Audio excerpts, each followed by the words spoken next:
In the autumn of 1439, on the streets of Paris, 14 people fell to the fangs of a wolf pack in just a matter of days. And among all those beasts, there was one the people no longer called simply wolf. They called it by name, Courtaud. Now listen closely, because something here doesn't add up. For centuries, the story has been told that it happened in the winter of 1450, that there were 40 deaths, and that the pack was finally cornered and stoned to death in front of Notre Dame. It's one of the most repeated tales in the dark history of Paris. But when you go back to the original sources, the date doesn't match, the numbers shift, and much of that cinematic story falls apart. Stay with me, because by the end I'll show you exactly where the fact ends and the legend begins. Let's go back to the real beginning. We're in the first half of the 15th century. France has been bleeding for more than 100 years in the 100 Years' War, that long chain of conflicts over the French crown that dragged on for over a century. And that war didn't only kill soldiers. Some historians explain the Parisian wolves breaking from their usual habit of avoiding humans as a direct result of the 100 Years' War. Ruined villages, an abundance of corpses, and the vulnerability of the mortally wounded, of women and children, all of it fed the rise of these man-eating predators. In other words, the war left the countryside littered with unburied dead, and the wolves learned to eat human flesh. Our main window into those years is an extraordinary document, the so-called Journal d'un bourgeois de Paris.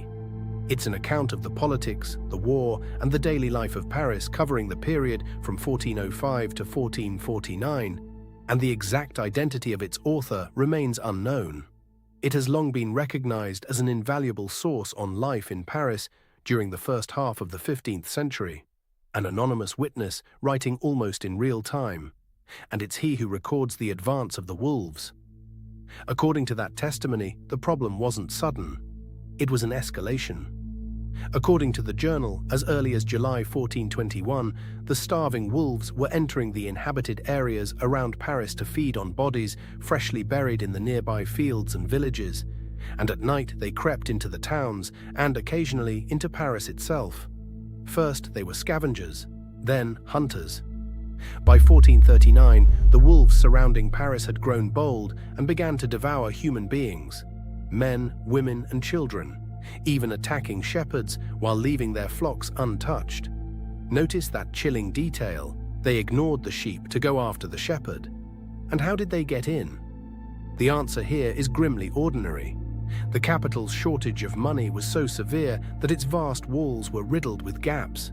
The city was ruined by war, the walls were crumbling, and those breaches were open doors for the predators. The chroniclers recorded wave after wave. In the summer of 1438, the wolves entered Paris for a second time, strangling and eating several people. The chronicler Jehan Chartier, in his Chronicle of Charles VII, wrote that there were so many wolves around Paris it was a wonder, and that they were eating people.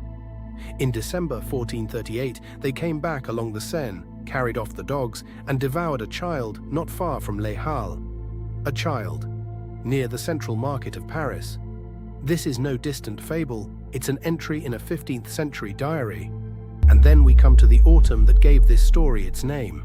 In the autumn of 1439, in a fourth incursion, they claimed 14 victims in late September.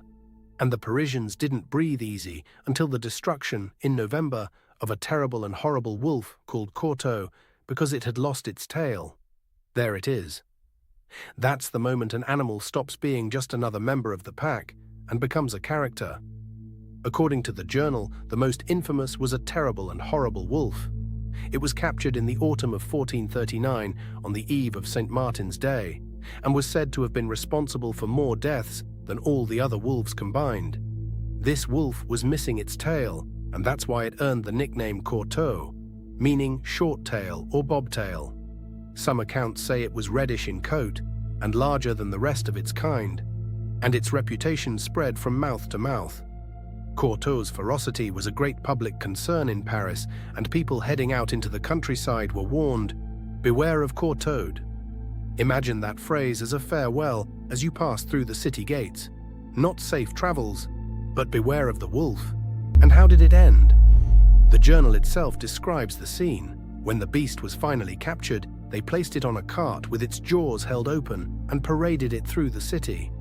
The journal concludes that people dropped whatever they were doing to see the carcass of Courtaud, an entire city coming out to look at the body of the monster that had terrorized it. And here comes the twist, the moment we have to separate the document from the legend.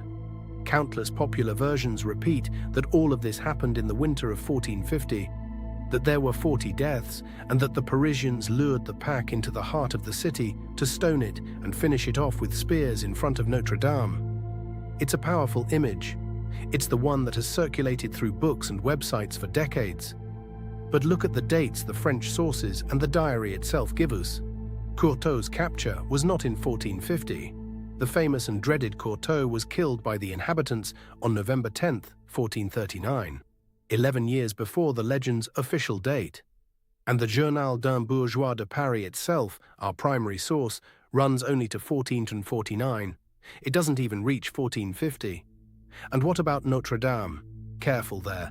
That dramatic finale appears mostly in later versions and literary adaptations, not in the original testimony. In fact, there are French historians and researchers who openly distrust that scene. It's been pointed out that the tale of a pack stoned to death beside Notre Dame is simply too biblical to be believable, in an era when religious fables fed the faithful every single day. In other words, the movie ending has all the marks of a later moralizing addition, not a documented fact. And where did all the embellishment come from? Largely from literature. The author Ernest Thompson Seton offered a heavily expanded account of the Courtaud events in his 1937 work, though he admitted that while the broad outlines of the story were historically correct, he had embellished and expanded them with the greatest freedom. That adaptation, along with the journal's account, served as a source for the retelling in the novel The Wolves of Paris by Daniel P. Mannix. Fiction acknowledged as fiction. The problem is that, over time, those embellishments slipped onto the internet disguised as history. So what's true and what isn't? It's true that wolves were devouring people in 15th-century Paris. It's true that war and hunger drove them into the city. The historian John Nifton drew attention to a run of extremely cold winters in the mid-15th century and a severe famine between 1437 and 1439, which may have influenced the wolves' behavior.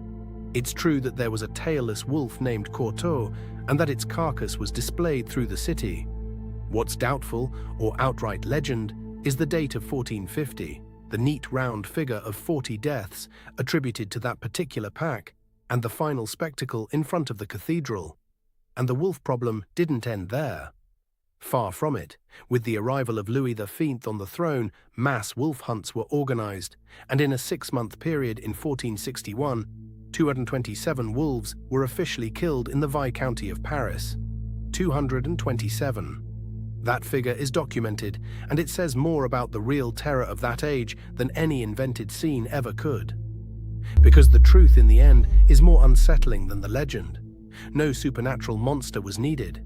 All it took was a ruined city, broken walls, a brutal winter, and fields full of the dead. The rest was supplied by animals that simply learned that the human being too was prey, and that lesson had a name: Courtaud.